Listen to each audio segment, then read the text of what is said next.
నమస్తే respected parents. మీ పిల్లల్ని CA చేయాలనే ఆలోచనతోటో లేకపోతే ఎంబీఏ చేయాలనే ఆలోచనతోటో ఇంటర్మీడియట్లో కామర్స్ సిఈసి కానీ ఎంఈసి కానీ సబ్జెక్టులను ఎంచుకోమంటారు. కానీ all over the state, not all over the state, in the Telugu states ఎక్కడా కూడా రియల్గా అండ్ ట్రూగా కామర్స్ బోధించి కళాశాలలు కానీ లేకపోతే పాఠ్య పుస్తకాలు కానీ లేవంటే మీరు నమ్మాల్సిన పరిస్థితి వస్తుంది. ఎందుకంటే ఎక్కడా కూడా కామర్సు సిలబస్ కంప్లీట్ చేసేసి రివిజన్ చేసి తొందరలోనే కాలేజీ యాజమాన్యాలు ఉంటాయి తప్ప ఎక్కడా కూడా రియల్గా ఆ సబ్జెక్టు స్టూడెంట్కి ఉపయోగపడేటట్టుగా ఎక్కడ చెప్పరు. కానీ మీరు ఎంతకాడికి ఎలా ఆలోచిస్తారంటే ఎంతకాడికి ఆ ర్యాంకుల్ని దృష్టిలో పెట్టుకుంటారు. ఎటువంటి ర్యాంకులు ఆ కాలేజీ చదివితే పిల్లగాడికి వచ్చినాయి, ర్యాంకులతో ఏమవుతుంది మీకు? ర్యాంకుల వల్ల మీ అబ్బాయి భవిష్యత్తు బాగుపడుతుంది అనుకుంటే అది ఉట్టి మాట మాత్రమే. ఎందుకంటే నా అనుభవంలో నేను చాలామందిని చూశాను. ఇవాళ ర్యాంక్ హోల్డర్స్ అయ్యి సిఏలో ఫస్ట్ అటెంప్ట్లో పాస్ అయిన వాళ్ళు కూడా ఇవాళ మామూలు అకౌంటెంట్లుగా పనిచేస్తున్న వాళ్ళు ఉన్నారు, లేకపోతే అదర్ అవిగేషన్లో పడిపోయిన వాళ్ళు ఉన్నారు.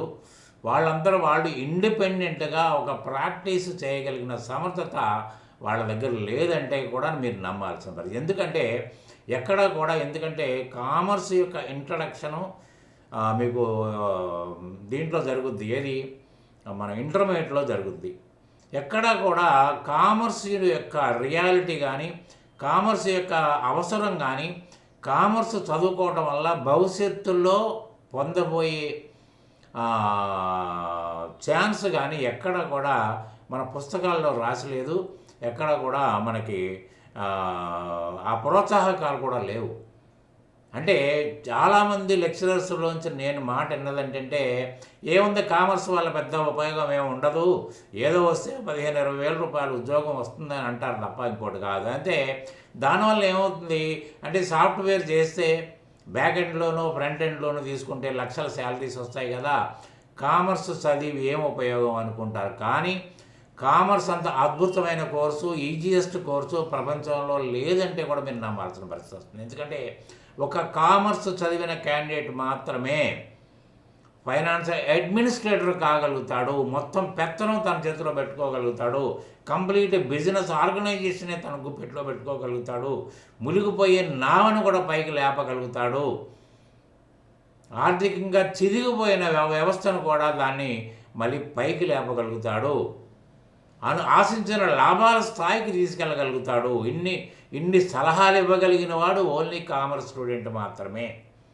ఆ సమర్థతని ఎవరైతే కనబరుస్తారో వాళ్ళకి మంచి మంచి ప్యాకేజెస్ కూడా ఉన్నాయి. ఇవాళ కేవలం బీకామ్ పాస్ అయ్యి లక్షలు సంపాదిస్తే పార్ట్ టైం అకౌంట్లు చేసుకుంటూ, ఎక్కడ ఉద్యోగం కూడా కాదు, పార్ట్ టైం అకౌంట్లు చేసుకుంటూ ఓ 4 గుమస్తాలకి ఉద్యోగ అవకాశాలు కల్పిస్తూ బతుకుతున్న వాళ్ళు హైదరాబాదులో కోకొల్లలు. కానీ ఎంతకాడికి కామర్స్ అనేది చాలా చులకన భావం లెక్చరర్స్లోనే కనిపిస్తుంది.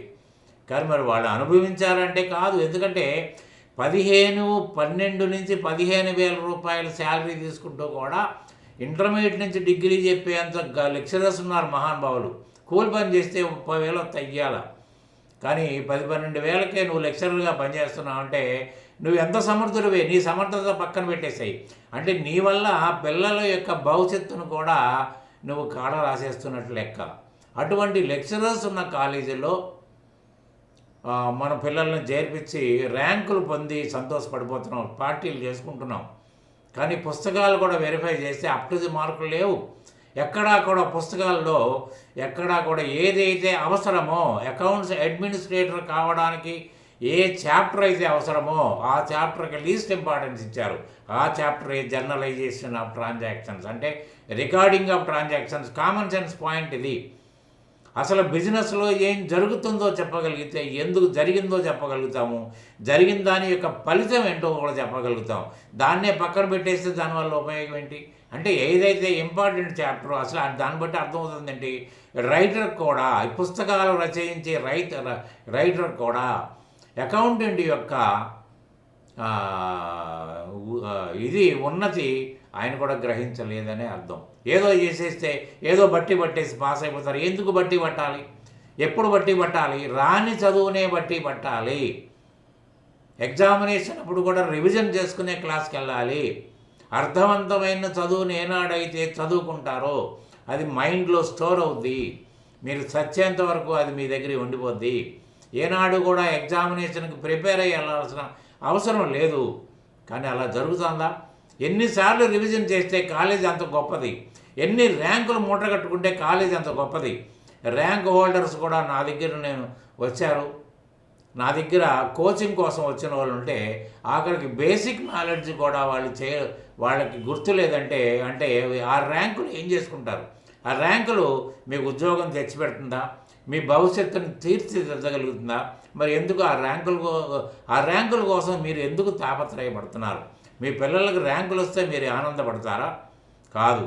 నిజమైన కాలేజీ అసలు ఎంతకాడికి కార్పొరేట్ మా పిల్లగాడిని ఏసీ క్లాస్ రూమ్లో చదివిస్తున్నామనే గొప్పలు చెప్పుకుంటున్నారు తప్ప అంతకుమించి మీరేం చేయట్లేదు. అయితే అసలు చెప్పి ఫ్యాకల్టీకి లెక్చరర్కి ఎంతవరకు నాలెడ్జ్ ఉంది, ఎంతవరకు అతను చెప్పగలుగుతాడు, కామర్స్ గురించి అతను ఎంతవరకు చెప్పగలుగుతాడు, ఎంతవరకు అతనికి ఆ విజ్ఞానం ఉందనేది మీరు కాస్తైనా ఆలోచించకపోతే తల్లిదండ్రులుగా మీరు పిల్లగాడికి ఇచ్చి కానుక ఏముంటుందని? ఏసీ రూములో చదివించి ఫీజులు కట్టడమా? కాదు కదా. నేను రేపటి నుంచి మీరు నా ఛానల్ సబ్స్క్రైబ్ చేసుకోండి. ఇప్పటివరకు సబ్స్క్రైబ్ చేసుకోకపోతే రేపటి నుంచి క్లాసులు అసలు రియల్ టైం క్లాసులు ఎలా ఉంటాయో చెప్తాను నేను. అసలు ఆ రియల్ టైం క్లాసెస్కి మీ దగ్గర కామర్స్లో మీ పిల్లల్ని చేర్పిస్తే ఆ కాలేజీ పుస్తకాలు, ఎందుకంటే ప్రతి కాలేజీ వాళ్ళు చెప్పేది ఏంటంటే మావి సొంత పుస్తకాలు, మేమే రచించిన పుస్తకాలు అంటారు. కానీ తెలుగు అకాడమీ బుక్స్ వాళ్ళ మెటీరియలే దాంట్లో ఉంటుంది, అట్ట మారుద్ది అంతే. దానికి ఆ కాలేజీ స్పెషల్లీ డిజైన్డ్ బుక్స్ అనుకుంటున్నారు. స్పెషల్లీ డిజైన్డ్ బుక్ కాదు, స్పెషల్లీ చేంజ్డ్ కావాలి. కానీ ఈ రోజున పిల్లగాళ్ళకి ఎంత ఖర్చు పెట్టామని గొప్పతనం ఫీల్ అవుతున్నారు తప్ప ఎంత ఒక మంచి రూట్లో పెట్టగలుగుతున్నామనే ఆలోచన మీకు లేదు. ఎందుకంటే ఇంటర్మీడియట్ కూడా పిల్లగాడి మెచ్యూరిటీ రాదు. మీరే మెచ్యూర్డ్ మనుషులు, మీరు తల్లిదండ్రులుగా మీరు వాళ్ళని మార్చాలి. అలా మార్చి ప్రయత్నం చేసిన రోజున మాత్రమే మీ పిల్లగాడిని మంచి భవిష్యత్తు ఒక అడ్మినిస్ట్రేటర్గా మీరు చూడగలుగుతారు. ఒకవేళ మీరు బిజినెస్ పీపుల్ అయితే మీ బిజినెస్ కూడా అతను ఉపయోగం కనిపిస్తుంది. ఎలా సిఏలు, ఎంబీఏలు, ఎంకామ్లు చదవక్కర్లేదండి. BCom is more enough. BCom వరకు చదివినోడికి అన్ని టచ్ చేస్తాడు. కంపెనీస్, కన్సైన్మెంట్స్, బ్రాంచ్ డివిజన్స్, ఇన్నరా పార్ట్నర్షిప్లు, cooperative societies, everything was start. కానీ ఏం ఉపయోగం? దేంట్లో ఎక్కడ వచ్చింది? ఎంతకాడికి ఏమక్కర్లేదు. కాలేజీ కూడా మీ పిల్లగాడిని పంపించక్కర్లేదు. కేవలం ర్యాంకులు కావాలంటే కాలేజీకి వెళ్ళక్కర్లేదు. ఒక 5 సంవత్సరాల ప్రీవియస్ పేపర్స్ సంపాదించండి అంటే 10 పేపర్స్ అవుతాయి సప్లీస్తో కలుపుకుంటే. అవే ప్రిపేర్ అవ్వచ్చు. ఎందుకంటే దాంట్లో అక్షరం ముక్క కూడా మార్చరు, అంకెలు కూడా మార్చరు, ఇయర్ కూడా మార్చరు. ఏది మార్చకుండా మన పేపర్ సెట్టింగ్ అవుద్ది. యాజ్ ఇట్ ఈజ్గా మక్కి దింపేసి చదువుకోమనండి. ఇంకా అది బట్టి పట్టడమే కదా. చేస్తే 100కి 100 మార్కులు కామర్స్లో స్కోర్ చేసుకుంటారు. ఇంకెందుకంటే కాలేజీకి వెళ్ళడం, లక్షల ఫీజులు కట్టడం అవసరమా? మీకు అన్ని డబ్బులు ఎక్కువ ఉన్నాయా? రేపటి నుంచి అసలు మన పుస్తకాలు ఎలా ఉన్నాయి, తెలుగు అకాడమీ బుక్స్ ఎలా, ఎందుకంటే గవర్నమెంట్ కేర్ చేయదు ఎంతకాడికి. వాళ్ళ బిజినెస్ ప్రపోజలే ఒకటి కొంటే ఒకటి ఫ్రీగా ఇచ్చినట్టుగా వాళ్ళు ఏంటంటే మేము కనుక గద్దెని ఎక్కగలిగితే సంవత్సరానికి 1,00,000 ఉద్యోగాలు ఇస్తామంటారు. అది వాళ్ళ యొక్క బిజినెస్ ప్రమోషన్ కార్యక్రమం. ఇక వాళ్ళకి నిరుద్యోగం ఎలా తగ్గించాలో కూడా పూర్తి నిడువులో వాళ్ళకి అర్థమైనట్టుగా కనపడలేదు. కానీ ఆ నిరుద్యోగం ఆ గ్రాఫ్లో మనం పిల్లగాడు పడకుండా చూసుకోవాల్సిన బాధ్యత తల్లిదండ్రులుగా మీకే ఉంది, ఎవరికి లేదు. రేపటి నుంచి నేను రియల్ కామర్స్, అసలు కామర్స్ ఎలా ఉండాలి, కామర్స్లో యొక్క టెర్మినాలజీ అర్థాలేంటి, ఏ చాప్టర్ ఎక్కడ ఉండాలి, ఏ చాప్టర్ ఎక్కడుంటే పిల్లగాడికి అర్థమవుతుంది. ముందు అంత టెర్మినాలజీస్ అన్నీ చెప్పుకుంటూ పోయి అవన్నీ చెప్పుకుంటూ పోతామంటే అర్థమై ఉంటుంది. ఏం ఉపయోగం దానివల్ల? ఎక్కడ వస్తే ఎక్కడ ఆ టెర్మినాలజీ చెప్పాలో అక్కడే చెప్పాలి. అక్కడే చెప్తే నాటుకుపోద్ది. రాగానే బోర్డు మీద రాయటం, ఆ బోర్డుని వీళ్ళు కాపీ చేసుకోవడం, బెల్ల కొట్టడం, బయటికి వెళ్ళటం. ఇది స్టూడెంట్ చేస్తున్న పని. మీ అబ్బాయి అలసిపోయి వస్తున్నాడు, అమ్మాయి అలసిపోయి వస్తుంది అనుకుంటున్నారు, కానీ ఏమాత్రం గుజ్జు పెరగట్లేదు, అది మాత్రం గుర్తుపెట్టుకోండి. కాబట్టి ఎక్కడ స్టేట్ మొత్తం మీద, నాట్ ఓన్లీ స్టేట్, తెలుగు స్టేట్స్లో ఎక్కడా కూడా ఎవరు టచ్ చేయనంత టెర్మినాలజీ యొక్క డెప్త్ చెప్తాను నేను. అసలు కామర్స్ ఎందుకో చెప్తాను. ఎక్కడా కూడా అప్ టు సిఏ అసలు వ్యాపారం గురించి క్లియర్ చేసిన వాళ్ళే లేరు. అసలు వ్యాపారం గురించే చెప్పకపోతే వ్యాపార గణితం యొక్క చదువుకి అర్థం ఏంటి? ఒకటి చెప్పండి, మీరే చెప్పండి. వ్యాపారం గురించే చెప్పకపోతే వ్యాపార గణితానికి విలువేంటి? ఆ స్టడీ చేయాల్సిన అవసరం ఉందా? అది అర్థం చేసుకున్న రోజున ఖచ్చితంగా మీ పిల్లగాడికి ఒక మంచి భవిష్యత్తు వస్తుంది. కాబట్టి ఏంటంటే ఈ నిజానిజాలు తెలుసుకోవడం కోసం కాలేజీ పుస్తకాలకి మనం నేర్చుకోవాల్సిన దానికి తేడా ఏంటో తెలుసుకోవాలంటే డిస్క్రిప్షన్లో నా టెలిఫోన్ నెంబర్ ఉంటుంది, మీరు దానికి కాంటాక్ట్ చేయండి.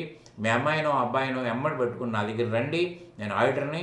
కాబట్టి ఏంటంటే అసలు ఏది నేర్చుకుంటే మన అబ్బాయికి కామర్స్ నేర్చుకున్న విలువ దక్కుతుంది అనేది మీకు తెలియజేస్తాను. మీరు రండి, ఆ ప్రీ క్లాస్కి అటెండ్ అవ్వండి.